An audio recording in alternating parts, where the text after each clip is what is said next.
ചെമ്പനീർ പൂവിന്റെ ഇന്നത്തെ എപ്പിസോഡിന്റെ റിവ്യൂലോട്ട് എല്ലാവർക്കും സ്വാഗതം. അപ്പോൾ രേവതി ഇങ്ങനെ റോട്ടിൽ കൂടി ആന്റണിയൊക്കെ ചീത്ത പറഞ്ഞ റോട്ടിൽ കൂടി ഇങ്ങനെ നടന്നു വരുമായിരുന്നു. അപ്പോഴാണ് ദേവു അതിലേ കൂടി വരുന്നത്. അപ്പോൾ രേവതി ചോദിക്കും, നീ എന്താടി ഇവിടെ? അപ്പോൾ ദേവു പറയും, ചേച്ചി എന്താ ഇങ്ങനെയൊക്കെ ചോദിക്കുന്നേ, ഞാൻ എന്താ ഇവിടെയെന്ന് ചേച്ചിക്ക് അറിയാൻ പാടില്ല. അപ്പോൾ രേവതി പറയും, ഞാൻ ഭയങ്കര ദേഷ്യത്തിൽ വരുമായിരുന്നടി, നീ പൂ കൊടുക്കാൻ പോകുമായിരിക്കും അല്ലേ, ഞാൻ ആ കാര്യം വിട്ടുപോയി. അപ്പോൾ പറയും, എന്തിനാ ചേച്ചി ദേഷ്യം? ഞാൻ ആ ആന്റണിയെ കണ്ടിട്ടും വരുക, അവൻ എൻ്റെ സച്ചേട്ടനോട് എന്താ ചെയ്തെന്ന് നിനക്കറിയോ എന്നൊക്കെ ചോദിക്കുമ്പോൾ ദേവു പറയും, എന്തു പറ്റി?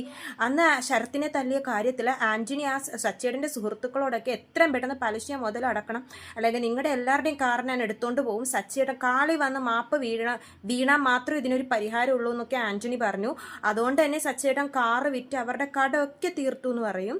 അപ്പോൾ ദേവു ചോദിക്കും, അതിനെന്തിനാ സച്ചേട്ടൻ കാറ് വിൽക്കുന്നത് രേവതി ചേച്ചി എന്ന് ചോദിക്കുമ്പോൾ രേവതി പറയുവാണ്, സച്ചേട്ടൻ കാരണമല്ലേ ഈ പ്രശ്നങ്ങളൊക്കെ ഉണ്ടായത്, അതുകൊണ്ടല്ല ആന്റണിക്ക് ഇത്രയും ദേഷ്യം വന്ന് കൂട്ടുകാരോടൊക്കെ പലിശ എത്രയും പെട്ടെന്ന് നടക്കണമെന്ന് പറഞ്ഞത്. അതിന്റെ ഒരു ഇതിലാണ് സച്ചിയേട്ടൻ എളുപ്പം തന്നെ ആ കാറ് വിറ്റ് അവരുടെ കടം എല്ലാം തീർത്തത്. അവന്റെ കാലി വീഴാൻ പറഞ്ഞോടി എൻ്റെ സച്ചിയേട്ടനോടെന്നൊക്കെ പറഞ്ഞ് രേവതി ഇങ്ങനെ ദേവുവിനോട് സംസാരിക്കുവാണ്. അപ്പൊ ദേവു പറയുന്നുണ്ട്, ബാക്കിയുള്ളവരുടെ കാര്യത്തിൽ ഇത്രയും ശ്രദ്ധാലുവായ സച്ചിയേട്ടൻ എങ്ങനെയായി ശരത്തിന്റെ കൈ തല്ലി ഒടിച്ചെന്നൊക്കെ ആലോചിക്കുമ്പോഴാന്ന് പറയുമ്പോൾ രേവതി പറയേണ്ട, ശരത്തിന്റെ കാര്യം ഇനി മിണ്ടിപ്പോകരുത് നീ, അവൻ കാരണം ഈ പ്രശ്നങ്ങളൊക്കെ ഉണ്ടായത്, എനിക്ക് അവന്റെ കാര്യത്തിൽ നല്ല ടെൻഷനുണ്ട്, എന്നോടുള്ള ഇനിയിപ്പോൾ എന്നോടും സച്ചേട്ടനോടൊക്കെ നല്ല ദേഷ്യം വന്നിട്ടുണ്ട് ആന്റണിക്ക്, അവൻ ഇതിനു വേണ്ടി ശരത്തിനായിരിക്കും ഇരയാക്കുന്നത്, അവനിനി ഓരോന്നൊക്കെ പറഞ്ഞു കൊടുത്ത് ശരത്തിന് ഇനി ഞങ്ങളോട് ഭയങ്കര ദേഷ്യമായിരിക്കും, അവൻ്റെ ഭാവി ഓർത്ത് എനിക്ക് ടെൻഷനുണ്ട്, ശരത്തിനെ ആന്റണി വല്ല കേസിൽ കൊടുക്കുമെന്നാണ് എനിക്ക് പേടിയാവുന്നത്, അതോടെ ഞങ്ങളുടെ അവൻ്റെ ഭാവി തന്നെ തൊലഞ്ഞു പോകുന്നൊക്കെ ഓർത്ത് രേവതി ഭയങ്കര ടെൻഷനാവുകയാണ്. അപ്പോൾ ദേവ് പറയുന്നുണ്ട്, ചേച്ചി ഇതൊന്നോർത്ത് ടെൻഷനും ദേഷ്യമൊന്നും പെടണ്ട, അവനോട് ഞങ്ങൾ സംസാരിച്ചോളാം, അമ്മ പറഞ്ഞാൽ അവൻ കേട്ടോളും, അമ്മയോട് ഞാൻ പറഞ്ഞ എല്ലാം റെഡിയാക്കിക്കോളാം, ചേച്ചി ഇതൊന്നും ഓർത്ത് ടെൻഷൻ അടിക്കേണ്ടെന്ന് പറയുന്നുണ്ട്. അപ്പോൾ രേവതി പറയുന്നുണ്ട്, എനിക്കെല്ലാം കൂടി ഓർത്തിട്ട് എന്തോ ആവുന്നുണ്ട്, എന്തായാലും നിന്റെ പണി നടക്കട്ടെ, ഞാൻ പോവാന്ന് പറഞ്ഞ് രേവതി പോകുവാണ്. ദേവുവിനും നല്ല ടെൻഷനുണ്ട്. ദേവ് പറയുന്നുണ്ട്, ചേച്ചി ഇനി ഒറ്റയ്ക്ക് ആന്റണിയെ കാണാനൊന്നും പോകരുത്, പോകുമ്പോൾ എന്നെയും വിളിക്കണം, അയാളും ഭയങ്കര മോശമായിട്ടുള്ള ആളാണ്, അങ്ങനെ ഒറ്റയ്ക്ക് പോകുന്നതൊന്നും ശരിയല്ല എന്ന് ദേവു രേവതിയോട് പറയുവാണ്. എന്നിട്ട് രേവതി വീട്ടിലോട്ട് വരുവാണ്. വീട്ടിലോട്ട് വരുമ്പോഴേക്ക് രവീന്ദ്രൻ ചോദിക്കും, മോൾ എവിടെ പോയതാന്ന് ചോദിക്കുമ്പോൾ രേവതി പറയുന്നുണ്ട്, ഞാൻ ടാക്സി സ്റ്റാൻഡ് വരെ പോയിരുന്നു എന്ന് പറയും. അപ്പോൾ രവീന്ദ്രൻ പറയും, സച്ച അതിനിപ്പോൾ ടാക്സി ഒന്നും ഓടിക്കുന്നില്ലല്ലോ, പിന്നെ നീ എന്തിനാ പോയതെന്ന് ചോദിക്കുമ്പോൾ മഹേഷിനെ കാണാൻ വേണ്ടി പോയതാന്ന് പറയും. മഹേഷിനെയോ? സച്ചേട്ടൻ എന്തിനാ കാറ് വിറ്റതെന്ന് മഹേഷിനോട് ചോദിക്കാൻ വേണ്ടി പോയതാന്ന് പറയുമ്പോൾ അച്ഛൻ പറയുന്നുണ്ട്, അത് അവൻ തന്നെ ഒരു ദിവസം പറയാന്ന് പറഞ്ഞതല്ലേ, പിന്നെ നീ എന്തിനാ മഹേഷിനോട് പോയൊക്കെ ചോദിച്ചെന്ന് പറയുമ്പോൾ രേവതി പറയും, അല്ല അച്ഛാ, എനിക്കത് അറിയണം, അതുകൊണ്ട് ഞാൻ പോയതാന്നൊക്കെ പറയും.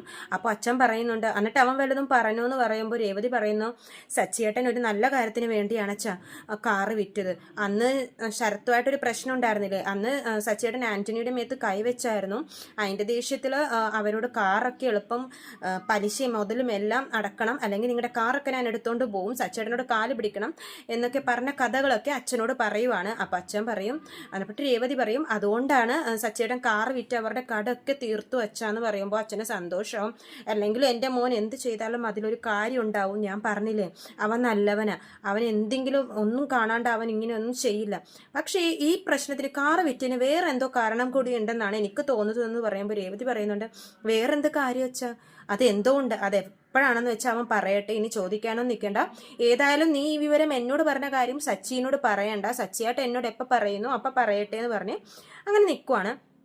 അപ്പോഴാണ് സച്ചി കയറി വരുന്നത് വീട്ടിലോട്ട്. അപ്പം അച്ഛൻ ചോദിക്കും, നീ എന്താടാ ഇന്ന് ഓടാൻ പോയില്ലേ, പെട്ടെന്ന് എന്താ വന്നതെന്ന് ചോദിക്കുമ്പോൾ സച്ചി പറയും, കാശ് എടുക്കാൻ വേണ്ടി വന്നതാണ് വെച്ചാൽ ഒരു ആവശ്യമുണ്ട്, പെട്ടെന്ന് ഒരു ആവശ്യം വന്നുകൊണ്ട് കാശ് എടുക്കാൻ വേണ്ടി വന്നതാണെന്ന് പറഞ്ഞ് മുറിയിലോട്ട് പോവാണ് സച്ചി.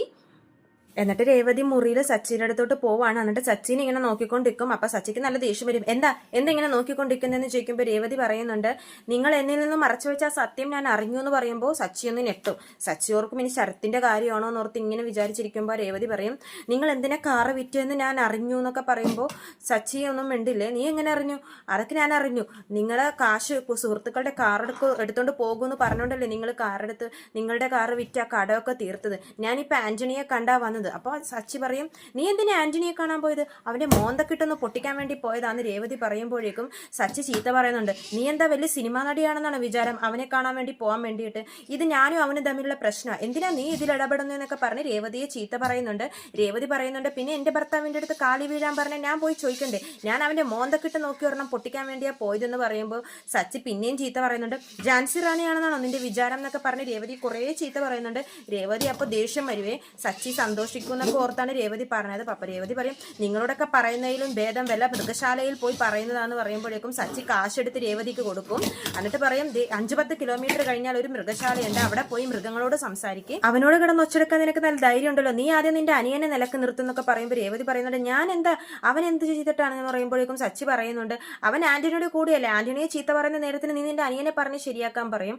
അപ്പോൾ രേവതി പറയുന്നുണ്ട് അവനോട് നിങ്ങൾക്ക് എന്താ എത്ര ദേഷ്യം, നിങ്ങൾ എന്തിനാ അവനോട് ഇങ്ങനെ പെരുമാറുന്നതെന്ന് ചോദിക്കുമ്പോഴേക്കും സച്ചി വീണ്ടും വീണ്ടും ചീത്ത പറയുന്നുണ്ട് നീ പോയി നിന്റെ അനിയന്റെ കാര്യം നോക്കടി എന്നൊക്കെ പറഞ്ഞ് കുറേ ചീത്ത പറഞ്ഞിട്ട് അതൊക്കെ കഴിഞ്ഞിട്ടാണ് ഈ മൃഗശാലയുടെ കാര്യമൊക്കെ പറയുന്നത്. പിന്നെ കാണിക്കുന്നത് നമ്മുടെ വർഷയുടെ അച്ഛനെ അമ്മയാണ്. വർഷയുടെ അമ്മ ഇങ്ങനെ ആലോചിച്ചുകൊണ്ടിരിക്കുകയാണ്. അപ്പൊ അച്ഛൻ വന്ന് ചോദിക്കും എന്താ നീ ഇങ്ങനെ ആലോചിക്കുമെന്ന് ചോദിക്കുമ്പോഴേക്കും വർഷയുടെ അമ്മ പറയുന്നുണ്ട്, മഹിമ പറയുന്നുണ്ട് അവര് ഹണിമൂൺ ട്രിപ്പിന് പോവാത്ത കാര്യം ഞാനിങ്ങനെ ആലോചിക്കുമായിരുന്നു. അപ്പൊ അച്ഛൻ പറയും നീ പോയി സംസാരിച്ചുകൊണ്ട് ശ്രീകാന്തിന് എന്തെങ്കിലും മാറ്റങ്ങൾ ഉണ്ടായി കാണും, അവൻ ചിലപ്പോൾ പോകും എന്നൊക്കെ പറയുമ്പോൾ വർഷയുടെ അമ്മ പറയുന്നുണ്ട് ഇല്ല അവൻ പോവില്ല, അവനെ നമ്മൾ പണക്കാരും അവൻ പാവപ്പെട്ടവനാണെന്നുള്ളൊരു വിചാരമുണ്ട്, അവന്റെ മനസ്സിൽ ഈഗോ ഉണ്ട്, അതുകൊണ്ട് തന്നെ നമ്മൾ കൊടുക്കുന്നതൊന്നും അവൻ സ്വീകരിക്കില്ല, അതുകൊണ്ട് അവൻ പോകത്തുമില്ല എന്ന് പറയും. അപ്പോൾ അച്ഛൻ പറയുന്നുണ്ട് നമ്മുടെ സ്റ്റാറ്റസിന് ചേർന്നൊരു പയ്യനായിരുന്നുവെങ്കിൽ അവരിപ്പോഴും ഹണിമൂൺ ആഘോഷിച്ച് നടന്നാനായിരുന്നു.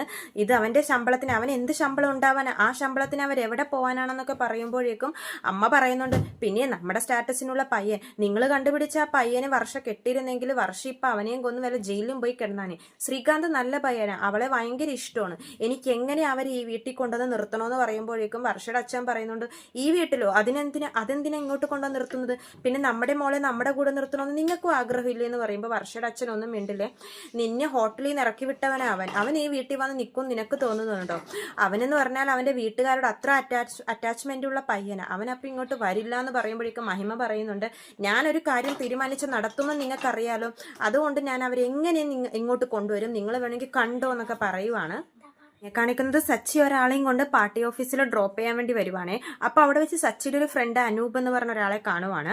അപ്പോൾ അനൂപിനായിട്ട് എന്നിട്ട് അയാളെ ഡ്രോപ്പ് ചെയ്ത് കഴിയുമ്പോഴേക്കും അനൂപ് പറയും നീ എന്താടാ ഓട്ടോയൊക്കെ ഓടിച്ചിട്ട്, അപ്പോൾ സച്ചി പറയും ഒരാവശ്യത്തിന് വേണ്ടി കാറ് വിറ്റിടാ, എന്താ നിനക്ക് വല്ല സാമ്പത്തിക ബുദ്ധിമുട്ടുണ്ടോ, നിനക്കന്ന് ഈ പാർട്ടിയിൽ ചേർന്നുകൂടെ, നിനക്ക് നല്ല നിലയിലെത്താം, നിനക്കൊന്നാണ്ട് നല്ല പേരൊക്കെ ഉള്ളതാ, നീ ഇലക്ഷനിൽ നിന്നാൽ വേണമെങ്കിൽ കൗൺസിലർ വരെ ആവും, നീ വാടാ, ഇപ്പോഴും നിനക്ക് പ്രായമൊന്നും കഴിഞ്ഞു പോയിട്ടൊന്നുമില്ല, ഇപ്പോഴും നല്ല സമയമാണ്, നീ വന്ന് ചേരെന്നൊക്കെ പറയുമ്പോൾ സച്ചി പറയുന്നുണ്ട് അയ്യോ വേണ്ട ഞാൻ ഈ ഓട്ടോ ഓടിച്ച് നല്ല കാര്യങ്ങളൊക്കെ ചെയ്തോളാം, എനിക്ക് ഓട്ടോ ഓടിച്ചാൽ മതി എന്നൊക്കെ പറയുമ്പോഴേക്കും ഞാൻ നിന്റെ വളർച്ച കണ്ട് സന്തോഷിച്ചോളാം, നീ ഇങ്ങനെ പാർട്ടിയിൽ നിന്നോ സജീവമായി നിന്നോ നീ കൗൺസിലർ ആവോ എന്നൊക്കെ ചോദിക്കുമ്പോഴേക്കും അയാൾ പറയുന്നുണ്ട് അനൂപ് പറയുന്നുണ്ട് അയ്യോ അത്രക്കൊന്നും ഞാൻ വളർന്നിട്ടില്ല, എൻ്റെ നേതാവ് ഇപ്രാവശ്യം നിൽക്കുന്നുണ്ട്, അദ്ദേഹം 250 ജോഡികളുടെ സമൂഹ വിവാഹം നടത്തുന്നുണ്ട്, അതായത് മറ്റന്നാളാണ് സമൂഹ വിവാഹം, അതിനുള്ള കുറച്ച് തിരക്കിലാന്നൊക്കെ പറയും. അപ്പോഴേക്കും അനൂപിനെ അകത്തോട്ട് വിളിക്കും. അപ്പോൾ അനൂപ് പറയുന്നുണ്ട് സച്ചി നീയും വാ, നിന്നെ ഞാൻ പരിചയപ്പെടുത്തി തരാം എൻ്റെ നേതാവിനെന്നൊക്കെ പറഞ്ഞ് അകത്തോട്ട് കൊണ്ടുപോവാണ്. അപ്പോൾ നേതാവാണെങ്കിൽ കല്യാണത്തിന് നല്ല തിരക്കിലാണ് കേട്ടോ, എല്ലാം നല്ല ഗംഭീരമായിട്ട് തന്നെ നടക്കണം, മറ്റന്നാൾ ഒരു വിശിഷ്ടാതിഥി വരുന്നുണ്ട്, അദ്ദേഹത്തിന് മുമ്പിൽ ഒരു കുറവും വരാൻ പാടില്ല, എല്ലാവരും നല്ലോണം ഈ വിവാഹം അടിച്ചു പൊളിക്കണം എന്ന് പറയുമ്പോഴേക്കും എന്നിട്ട് സച്ചിയും കൂട്ടുകാരനും കൂടി അകത്തോട്ട് കയറുവാണ്. അപ്പോൾ അദ്ദേഹം അനൂപിനോട് ചോദിക്കുന്നുണ്ട് എടാ എല്ലാം നല്ലോണം തന്നെ നടക്കത്തില്ലേ, എല്ലാം നല്ല രീതിയിൽ തന്നെ നടക്കണമെന്ന് പറയുമ്പോൾ അദ്ദേഹം പറയുന്നുണ്ട് എല്ലാം നല്ല രീതിയിൽ നടക്കും, പൂമാലയൊക്കെ റെഡിയല്ലേ, 250 ജോഡികൾക്കുള്ള 500 പൂമാല റെഡിയല്ലേ എന്ന് പറയുമ്പോൾ അതും റെഡിയാണെന്ന് പറയും. പക്ഷെ ഒരു ചെറിയ പ്രശ്നമുണ്ട്, 250 തികക്കാൻ ഒരു ജോഡിയും കൂടി ആവശ്യമുണ്ടെന്ന് പറയുമ്പോഴേക്കും നേതാവ് സച്ചി ഇങ്ങനെ നോക്കുവാണ്.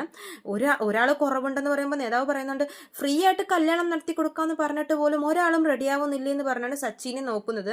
നേതാവിന്റെ മനസ്സിൽ സച്ചിയാണ് ഒരു ജോഡിയായി കണ്ടേക്കുന്നെന്ന് തോന്നുന്നു. സച്ചി നോക്കുമ്പോഴേക്കും ഞെട്ടിപ്പോകുന്നുണ്ട്, സച്ചിനെ ഒന്നുകൂടെ കെട്ടിക്കോന്നൊക്കെ ഓർത്തിട്ട്. അപ്പോൾ ഏതായാലും കൂടുതൽ വിശേഷങ്ങൾ ഞാൻ എൻ്റെ ചാനലിലൂടെ അപ്ലോഡ് ചെയ്യാം. ചാനൽ സബ്സ്ക്രൈബ് ചെയ്യാത്തവർ സബ്സ്ക്രൈബ് ചെയ്യണേ. എല്ലാവർക്കും നന്ദി.